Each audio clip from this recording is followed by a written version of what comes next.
Now, our next speaker is someone that has achieved a lot.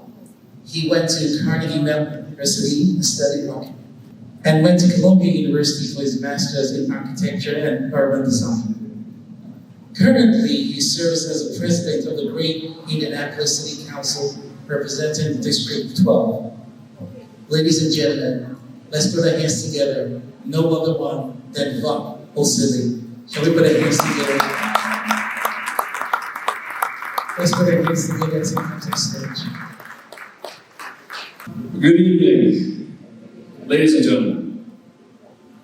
It is a great honor to be with you today.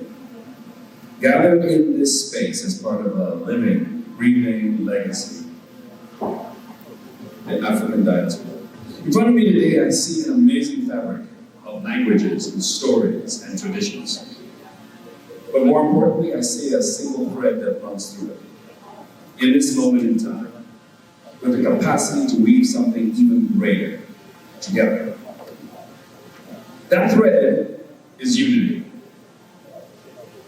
Across the centuries, when oceans and borders created a divide, African peoples found ways to connect, to share, and to build. Even when Africans were brought to the Americas against their will, they brought their histories, and most importantly, they brought their resilience. This was even tapped into when the civil rights movement in this country rose. It drew energy from the Pan-African solidarity, from Ghana's Kwame Nkrumah, from Nigeria's Nnamdi Azikiwe, from South Africa's Albertina Sisulu, whose struggles were not isolated, but intertwined. And here in Indiana, we too have the opportunity to stand on that legacy. But it must be intentional. Will the African diaspora exist as separate peoples? Nigerians over here, Ghanaians over there, Ethiopians in one corner, Kenyans in another? Or will the diaspora recognize that its strength lies in building bridges across communities, in creating one formidable voice? Why does it matter? Because unity multiplies power.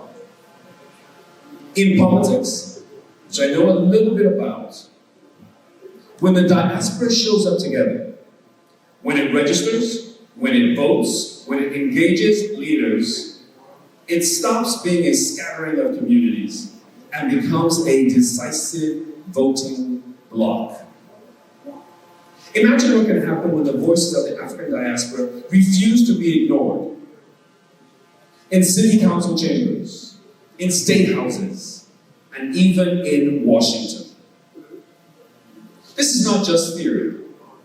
In New York City, many of us watched as immigrant coalitions lobbied and won grants that provided millions of dollars in support of immigrant families.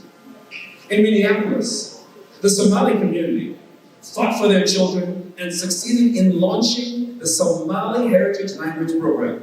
So just in 2021, getting Somali language and cultural history included in public schools. This was the power of unity of voice. When those communities united, doors opened, policymakers listened, change happened. And what happened in Minnesota and in New York is possible right here in Indiana if unity is chosen over isolation. So let us not forget, this spirit of unity is not new to those of us in this room. In countless cultures across the continent of Africa, unity is the secret to survival and to prosperity. In Nigeria, traders in Onitsha and Aba built cooperative networks where small contributions funded big enterprises. In Kenya, farmers in coffee and tea cooperatives pooled resources to protect their livelihoods and to send their children to school. In Ghana, market women's associations organized not only to build wealth, but to wield political influence. Across the continent, unity has always helped turn scarcity into abundance and obstacles into opportunity. That same spirit is alive here, now, in Indiana. Now the question is, will it be used? In business, unity creates wealth. Across the continent, markets thrive not just on individual traders, but on networks, cooperatives, partnerships, and marketplaces, where trust and connection turn small ventures into sustainable enterprises. In Indiana, it can be done the same. When members of the diaspora support one another's businesses, whether that's restaurants, or law practices, or clinics, or architecture firms, tech startups, dollars circulating within the community keep opportunity alive and build generational wealth. Think about it. When you buy food from your brother's Ethiopian restaurant, he can hire 2 more young people from the community. When you hire your sister's Nigerian-owned law firm, she can mentor another African law student. When referrals are shared for a Ghanaian nurse practitioner, a Somali trucking company, or a Liberian tech consultant, it helps towards building an economic ecosystem. Imagine across Indiana, more Buy African weekends, where dollars circulate intentionally. Or diaspora trade fairs, where African-owned businesses meet investors, and rotating savings groups help fund diaspora entrepreneurs. This is how power is built, and this is how wealth, not just income, but assets, businesses, and opportunities, can be passed from generation to generation. Now let's not forget community life. We all know that unity is nurture and protection. When the diaspora comes together, it shares not only resources, but wisdom, mentorship, and culture. Safe spaces are created for children to grow up proud of who they are, rooted in their African identity, but fully equipped to thrive in this country. And unity, of course, ensures that when one family faces hardship, it does not suffer alone.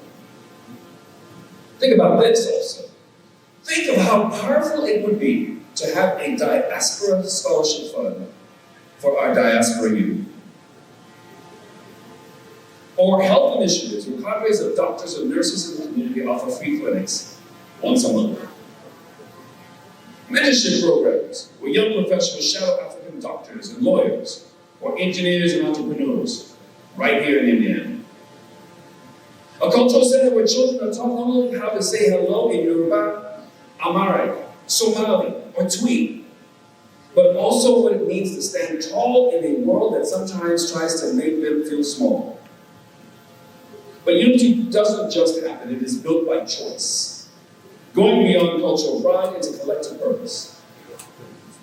Ghanaians showing up for Nigerian Independence Day celebrations, Ethiopians supporting Liberian businesses, Somalis standing beside Cameroonians and political organizing.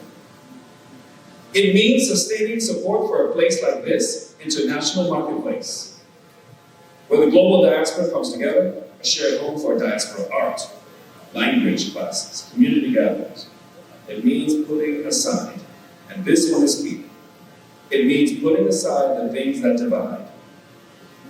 Differences in language, tribe, or colonial history, and focusing on what unites.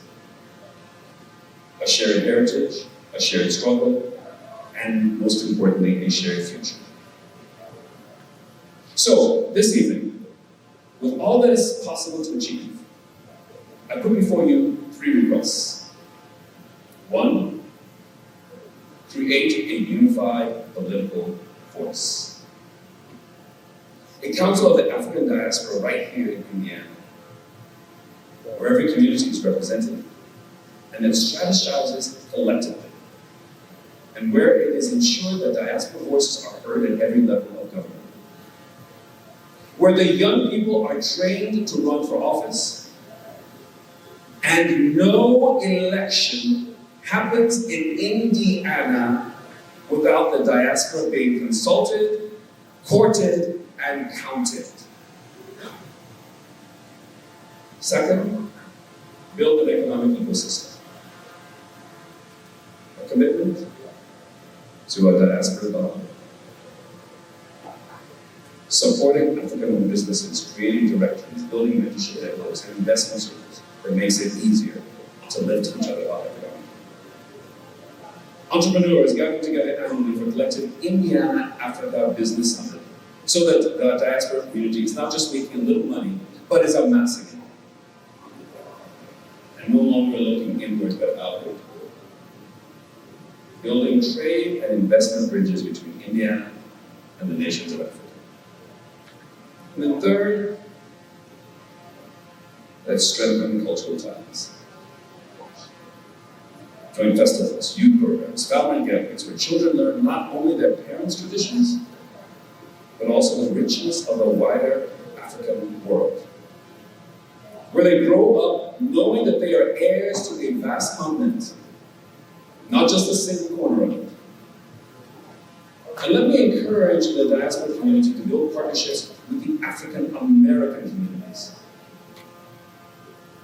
Because the stories and the struggles are interwoven, and the futures are bound together. Altogether, these serve as reminders that we are not guests in this country. We are stakeholders, builders, and contributors to the American story. So, ladies and gentlemen, unity is not a dream. It is a decision. A decision to see each other not as scattered communities, but as one people with one destiny. A decision to mobilize not only for survival, but for influence, for prosperity, and for legacy. When individuals act together, they are unstoppable. And when future generations look back, let them say that right here in Indiana, the African diaspora found its voice, built its power, and left a mark that cannot be erased. Let us all rise to that calling. Let there be unity.